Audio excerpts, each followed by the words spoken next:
one of the other things you mentioned around culture was that you guys literally didn't invite half the people back, and that, you know, you basically actually stood for the culture in spite of it costing you probably a ton financially.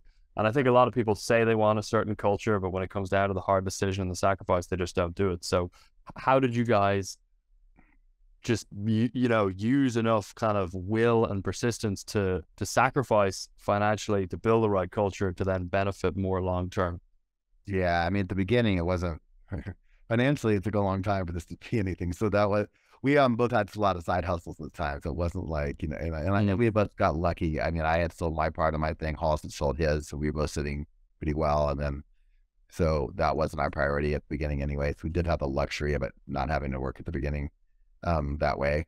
Right. So we were definitely in debt for a long time. It wasn't like profitable. It barely.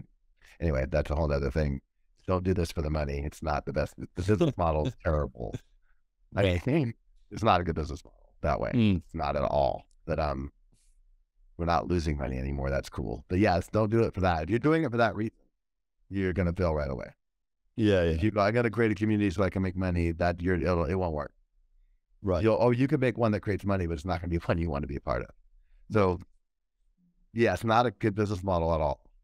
So that's, again, I just want to get that out of the way. It's great for other things. It's great for the other things in your life.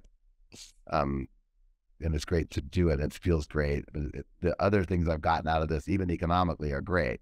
The actual thing is great economically. Right. The thing itself. So what was it that allowed you guys to make those money sacrifices though? Was it just enough desire to want to make the thing real epic and not like all the other things, or? We're both just intolerant. Like, I really can't be around people. When I don't like somebody, I start twitching.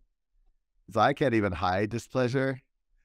And Hollis wants to be around who Hollis wants to be around. We're both pretty selfish that way. Right. Company. So yeah, it's more of that. That's funny. There's no way we were going to let you in. Like, you know what I'm saying? Like, it's just because our disdain was high. Here's another question. You have to believe. You have to really believe. I mean, if I'm going to answer in a more general way, you got to stick with it and kind of promise yourself that you want to be a part of your thing, and then use your filter and stick to it, right? And so it's whatever it is that you. And it's also like, what I don't like doesn't have to be what you don't like. I mean, this happens. Hollis and I just happen to agree on the humans, and we're both super social, and so humans matter a lot to us. So, but it's different for everybody. We have a certain type of person we like. You know, it is what it is.